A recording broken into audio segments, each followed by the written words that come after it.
Langsung aja kita masuk ke dalam filmnya.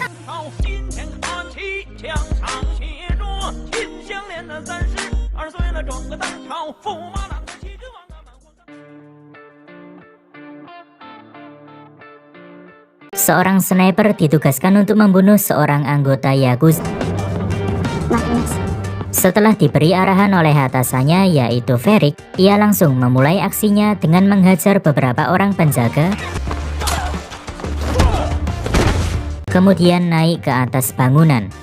Lalu tampak target turun dari mobil bersama bocah perempuan. Awalnya Cat sempat ragu, namun ia terus didesak untuk menembak sekarang juga. Dan alhasil, hal ini membuat bocah itu berteriak meminta tolong. Sementara di mobil satunya lagi, tampak bos Yakuza bernama Kijima yang pergi begitu saja. Suatu ketika, Cat memutuskan untuk pensiun karena ingin menjalani kehidupan normal. Selain itu, ia juga masih merasa bersalah atas kejadian di Osaka saat itu. Ferik pun menghargai keputusan itu. Namun ada satu misi terakhir yang harus dikerjakan, dan Cat pun setuju. Suatu malam, Cat dihampiri oleh seorang pria saat sedang nongkrong di bar. Sampai akhirnya mereka nananina di sebuah kamar hotel. Di sini Cat juga sempat melihat alamat Steven melalui KTP di dompetnya. Dan tak lama kemudian, ia mendapatkan info mengenai misi terakhirnya sebelum pensiun. Ia pun pamit meninggalkan Steven di sana bersama sebotol wine yang sudah habis diminumnya. Dari atas sebuah gedung, Cat akan melancarkan aksinya. Targetnya kali ini adalah Kijima, bos Yakuza di awal film tadi. Namun saat hendak menembak, tiba-tiba ia merasakan sesuatu yang aneh pada dirinya. Hal ini membuat tembakannya meleset sehingga hanya mengenai lengan Kijima. Sempat ia mencoba menembaknya lagi, tetapi semua itu sia-sia. Cat turun dari atas gedung sambil menahan rasa sakit. Setelah itu, ia merampas sebuah mobil untuk kabur dari sana. Sayangnya, keberadaannya diketahui oleh Yakuza dan terjadilah aksi pengejaran.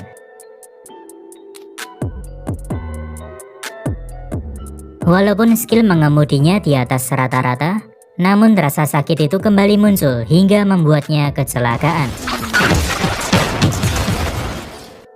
Di sini Cat bermimpi soal masa kecilnya, di mana Ferik mengangkatnya menjadi assassin, lalu menjalani latihan bertahun-tahun, sampai menjadi seperti sekarang.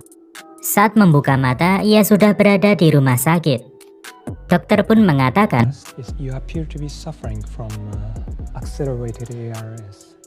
dan hidupnya sudah tidak akan lama lagi, yaitu hanya sekitar 24 jam. Mendengar hal itu membuat Cat sangat yakin kalau ia sudah diracuni oleh Steven melalui wine yang ia minum.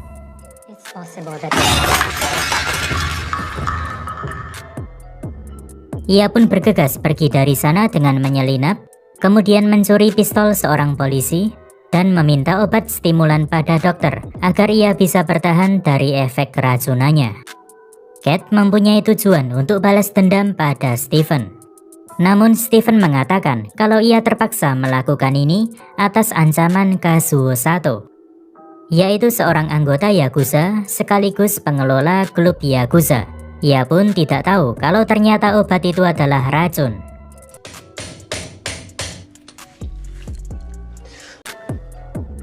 Alhasil, Cat tidak jadi membunuhnya karena menurutnya Steven hanyalah alat bagi para Yakuza. Setelah itu, ia langsung menemui Ferik untuk menginfokan apa yang terjadi padanya. Ia pun juga mendapatkan informasi Cat pun bisa menyimpulkan kalau Kijima hendak balas dendam padanya, yaitu dengan membunuhnya menggunakan racun melalui anak buahnya termasuk Sato.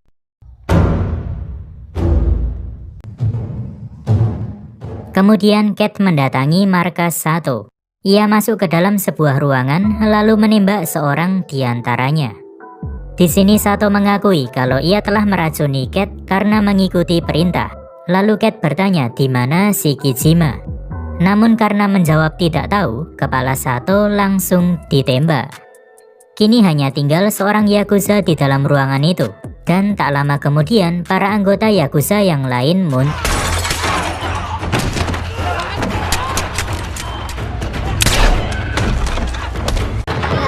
Cat membunuh dengan sangat sadis.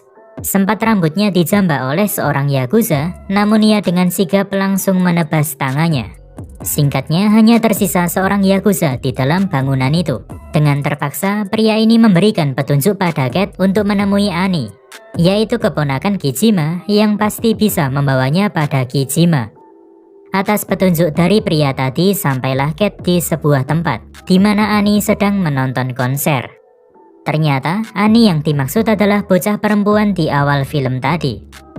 Tanpa membuang banyak waktu, ia langsung menghajar pengawal Ani, lalu membawa Ani pergi. Merasa dalam bahaya, Ani sempat mencoba kabur.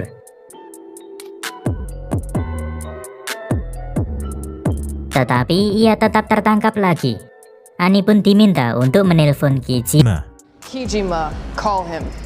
I can't. I don't have his number. Alhasil ia hanya bisa menelpon penasihat pribadi Kijima yang bernama Renji. Di sini Cat merebut ponselnya lalu menyuruh Renji datang bersama Kijima apabila ingin Ani selamat.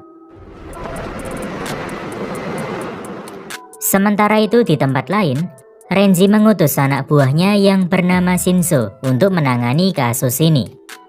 Kemudian Cat membeli perban serta peralatan lain. Selain banyak darah, tubuhnya juga mulai memerah akibat racun tadi.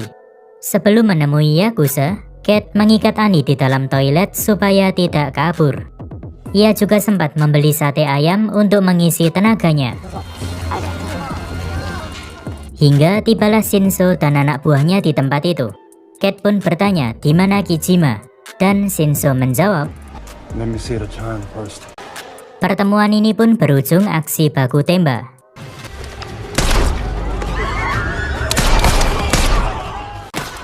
Meski harus melawan banyak orang dengan kondisi tubuh tidak prima, Cat masih mampu menghabisi para musuhnya.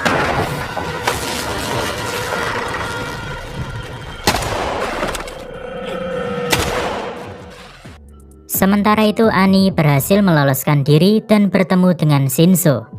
Namun di luar dugaan, Shinso malah hendak membunuhnya. Untunglah tak lama kemudian Cat membunuh para Yakuza ini satu persatu.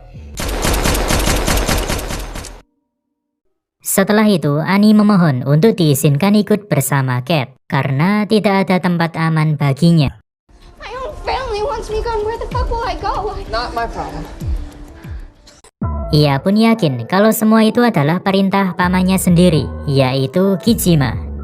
Jadi ternyata Ani adalah anak dari Kentaro. Dan selama ini ia meyakini kalau ayahnya sudah dibunuh oleh Kijima demi suatu kepentingan. Di sini perasaan bersalah Cat kembali muncul karena sebenarnya Kentaro dibunuh olehnya. Tetapi ia masih belum siap mengatakan kebenaran itu. Sambil menyuntikkan obat stimulan ke tubuhnya, Cat mengizinkan Ani untuk ikut dengannya. Melihat baju Cat berlumuran darah, Ani memberikannya baju baru. Lalu mereka istirahat sejenak sambil menyusun rencana selanjutnya, di mana mereka akan mendatangi rumah kekasih laki-laki Renji yang bernama Jojima. Untunglah Ani masih mempunyai akses untuk masuk ke sana, dan di depan Jojima ia mengatakan, seketika itu juga Cat datang sambil menanyakan di mana Renji. Namun karena tidak mendapatkan jawaban, Cat hendak membunuhnya. Sebelum itu Ani diminta untuk menutup tirai, tetapi ia salah menekan tombol dan malah memutar lagu cukup keras. Alhasil perhatian Cat teralihkan dan Jojima menyerangnya.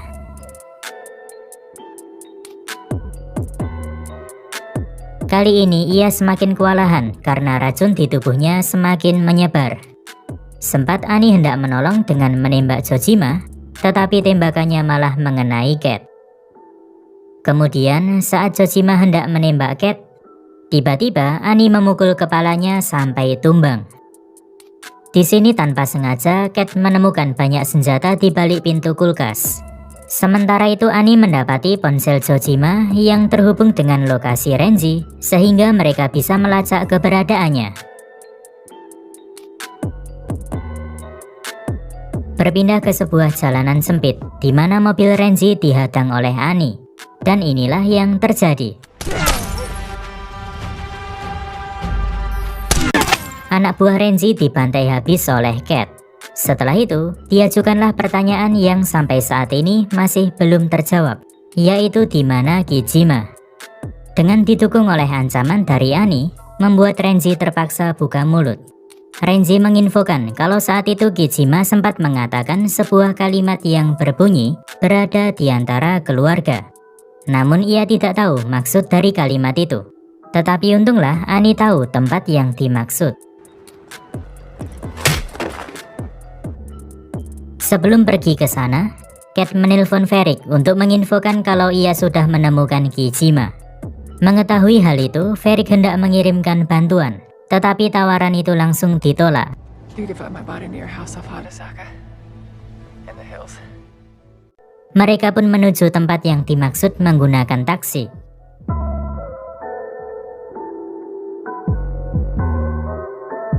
Sesampainya di sana, Cat hendak masuk sendirian karena di dalam sangat berbahaya. Ia pun menyuruh Annie pergi dan menjalani kehidupan dengan baik setelah kejadian ini. Meskipun merasa khawatir, terpaksa Annie menuruti perkataan itu. Namun baru berjalan beberapa langkah, tiba-tiba penyakitnya kembali kambuh. Alhasil Cat langsung menyuntikkan obat stimulannya, sehingga hanya tersisa 1 suntikan lagi. Di dalam, tampak Kijima yang duduk sendirian tanpa penjagaan dari siapapun. Dan disinilah Kijima mengungkap sebuah kebenaran. Ternyata selama ini ia bukanlah bersembunyi dari Cat, melainkan dari keluarga Yakuzanya yang sedang kacau. Masalah itu terletak pada Renji yang haus kekuasaan. Dahulu Renji tidak mempunyai posisi apapun, sampai suatu saat Kentaro meninggal sehingga ia menggantikan posisinya. Dan ternyata Renji melakukan itu semua dengan bantuan pihak luar. Siapakah itu? Tidak lain adalah Varric. Itulah alasan mengapa Cat diminta untuk membunuh Kentaro, yaitu supaya Renji bisa mengambil alih posisi Kentaro sebagai penasihat pribadi Kijima. Kijima juga yakin kalau posisinya juga akan direbut. Sementara itu, di luar sana Varric mendatangi Annie sambil mengatakan sebuah kebenaran soal ayah Annie yang sudah dibunuh oleh Cat. Kijima sama sekali tidak dendam kepada Cat yang sudah membunuh adiknya. Ia pun merasa lalai dalam menjaga Kentaro adiknya, serta Annie keponakannya. Maka dari itu ia ingin menebus semua dosanya dengan meminta Cat membunuhnya. Dan tak lama kemudian terdengarlah suara tembakan. Setelah mengetahui kejadian sebenarnya, Annie hendak membunuh Cat. Cat pun rela dibunuh, namun ia melarang Annie untuk ikut dengan Varric yang sudah pasti merencanakan hal buruk. Sayangnya Annie tidak menghiraukannya dan langsung menembak Cat, kemudian pergi bersama Varric. Tetapi untunglah Cat masih hidup. Begitu pula dengan Kijima yang ternyata tidak jadi dibunuh. Alhasil mereka pun memutuskan untuk saling bekerja sama.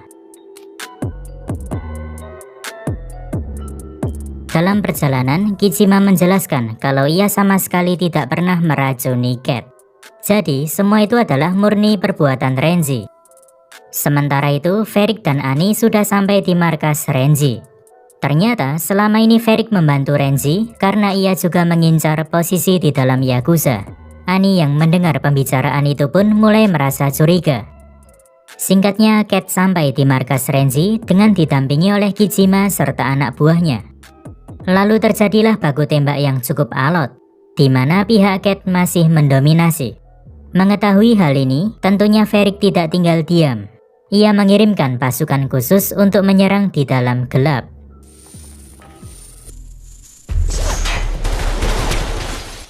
Serangan itu pun menewaskan banyak anak buah Kijima. Namun Cat terus melawan. Hingga pada akhirnya ia tersudut.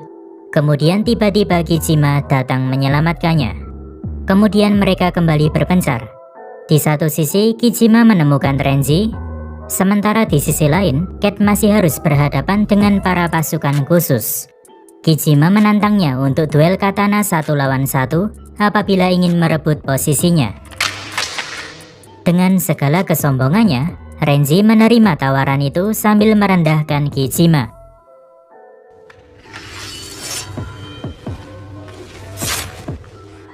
Namun baru saja dimulai, Renji langsung tewas.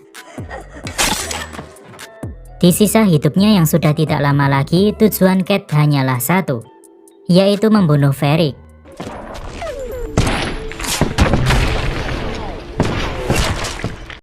Ia pun bisa menghadapi gempuran pasukan khusus itu, lalu menemui Varric di sebuah ruangan. Di sini mereka berdua saling adu argumen. Sementara Annie yang disandra hanya diam menyimak sambil memahami kondisi sebenarnya. Ia pun mulai menyadari kalau Varric adalah dalang utama di balik kematian ayahnya. Singkatnya, Cat dan Varric saling menembak, sehingga Annie bisa selamat sementara Varric langsung sekarat. Dan sebelum meninggal, Varric sempat mengatakan, Great shot.